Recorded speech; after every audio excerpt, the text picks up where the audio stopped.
Hello everyone. Today's video is on set. What is set?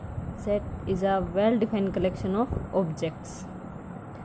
Well-defined objects उनका collection, उनको क्या बोलेंगे? Sets. सबसे पहले देखते हैं नोटेशन. कर्ली ब्रेसेस में सेट को रिप्रेजेंट करते हैं, उसको क्या बोलते हैं? Set notation. हम वेल डिफाइन ऑब्जेक्ट्स को कर्ली ब्रेसेस में रख देते हैं, देन उसको क्या बोलते हैं? सेट. जैसे कि फॉर एग्जांपल 1 2 3 ABC 9 3 5 ये सब क्या बन गए? सेट. जैसे कि set of natural number 1 2 up to infinity. Set of whole numbers 0 1 2 3. Set of all integers 0 ± 1 ± 2. ऐसे क्या आ गया? Rational number P/Q. Q is not equals to 0. P/Q belongs to Z. दोनों किससे बिलोंग कर रहे? इंटीजर से. जैसे कि 1/2 2/3 3/4 5/6 ये सब किस का सेट है? रैशनल नंबर का. रैशनल नंबर की प्रॉपर्टी क्या होती है? टर्मिनेटिंग और recurring non terminating. Terminating means वो टर्मिनेट हो जाए. जैसे कि 1/2 है, इसका डेसिमल फ्रैक्शन डेसिमल रिप्रेजेंटेशन क्या आएगा? 0.5. टर्मिनेट हो गया. और recurring non terminating means P/Q की फॉर्म में भी लिख सकते हैं, एंड नॉन टर्मिनेटिंग उसको टर्मिनेट नहीं किया जा सकता. देन 3/4 इसकी वैल्यू क्या आएगी? 0.75. इसको भी टर्मिनेट किया जा सकता है.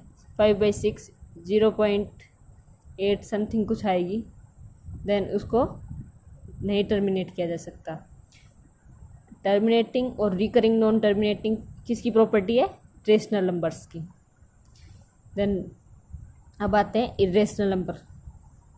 Irrational number which can not represent in the form of P/Q. जिसको हम P/Q की फॉर्म में नहीं लिख सकते, वो क्या है?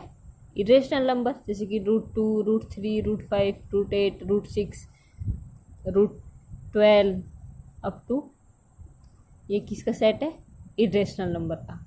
इरेशनल नंबर की प्रॉपर्टी क्या होती है? नॉन टर्मिनेटिंग मीन्स इसको टर्मिनेट नहीं किया जा सकता, और टर्मिनेट नहीं किया जा सकता और P/Q की फॉर्म में नहीं लिखा जा सकता. नॉन टर्मिनेटिंग और नॉन रिकरिंग. जैसे कि √2 की वैल्यू क्या आती है? 1.414 अप टू इसकी मीन्स वैल्यू को टर्मिनेट नहीं किया जा सकता. ऐसे ही अब इरेशनल और रेशनल दोनों की यूनियन क्या बनती है? Real number. उसको हम रियल लाइन पे रिप्रेजेंट कर सकते हैं. ऐसे एक बात आती है रिप्रेजेंटेशन ऑफ सेट. रिप्रेजेंट कैसे करते हैं हम सेट्स को? 2 मेथड्स हैं, सेट बिल्डर फॉर्म और rule method, and second is tabular और roster form. A is equals to 2 3 5 7 इस टाइप से लिखा जाए तो वो है टेबुलर और रोस्टर फॉर्म. एंड जैसे कि अब सेकंड एग्जांपल है, A इज इक्वल्स टू 2 3 4 5 6 7 8 9 10.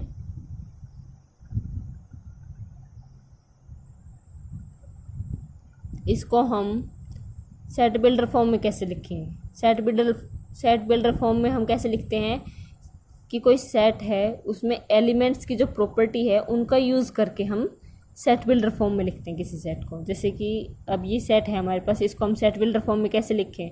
हमारे पास क्या प्रॉपर्टी है? इनके एलिमेंट्स के पास क्या प्रॉपर्टी है? वो नेचुरल नंबर से बिलोंग कर रहे हैं, एंड 2 और 10 के बीच में बिलोंग कर रहे हैं. Then A is equals to X. ये सिंबल होता है सच दैट का. 2 X की वैल्यू है वो 2 से ग्रेटर है एंड इक्वल है, एंड 10 से लेस है और इक्वल है, and X belongs to natural number. And third example देख लेते हैं हम। A is equals to AEIOU, ये क्या है? Alphabets.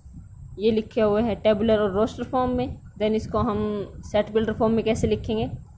A is equals to X such that X is a vowel in English alphabet. I think you clear. Then now types of sets. First is finite set. जैसे कि नाम से ही पता चल रहा है कि फाइनाइट सेट क्या होते हैं। ऐसा सेट जिसमें नंबर ऑफ एलिमेंट्स फाइनाइट हो। For example set of all months in a year. Months कितने होते हैं? 12, तो उनका सेट क्या हो गया? Finite set. ऐसे ही 1 2 3 5 9 6, ये क्या है? Finite set. Set of all natural numbers. Natural numbers 1 to infinity, then this set is not finite, this is infinite set. ऐसे ही second is infinite set. Infinite set क्या होगा? Number of elements infinite. The set of all natural number, set of whole number, set of integers, ये सब किसके example है? Infinite set के। ऐसे ही third is singleton set. Single means क्या होता है? अकेला। तो सिंगलटन सेट में क्या होगा? अकेला element. Then singleton 1, singleton 2, singleton 12। अब इसको रिप्रेजेंट कैसे करेंगे? रूल मेथड या सेट बिल्डर फॉर्म में रिप्रेजेंट कैसे करेंगे? ये कौन सी फॉर्म है?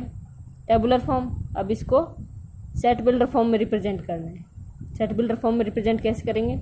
A is equals to X such that X की वैल्यू 0 to 2 के बीच में लाई कर रही है एंड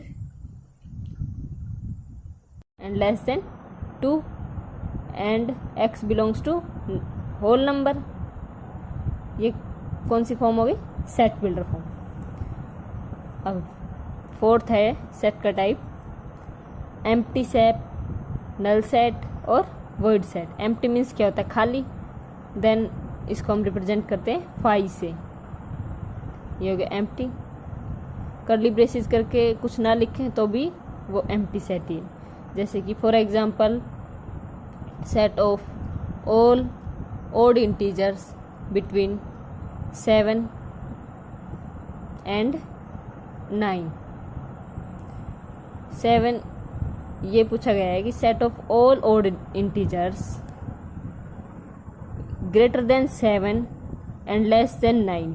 7 and 9 के बीच में तो कोई भी ओड इंटीजर नहीं आता। Then this set is empty set.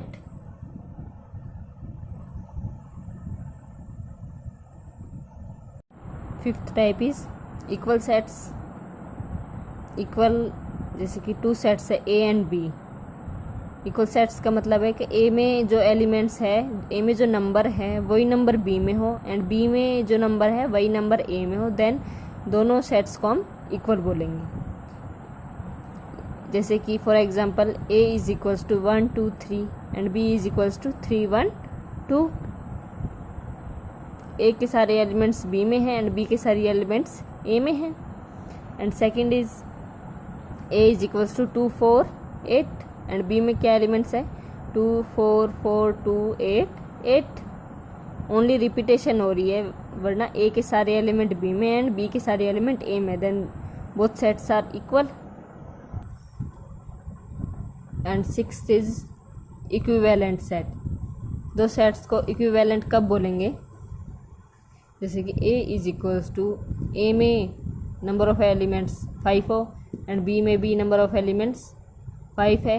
Then both sets are equivalent means number of elements in A and number of elements in B both are same. Then we say both are equivalent. ऐसे ही एक definition देख लेते हैं। Cardinal number of a finite set. Cardinal number of a finite set means finite set लिया 1 2 3 4 5। अब इसमें number of elements कितने? 5। Then cardinal number of a finite set कितना हो गया? 5। Number of elements finite set में जितने होते हैं वो क्या होते हैं? Cardinal number. Then n of A के द्वारा रिप्रेजेंट करते हैं कार्डिनल नंबर को। N of A equals to 5।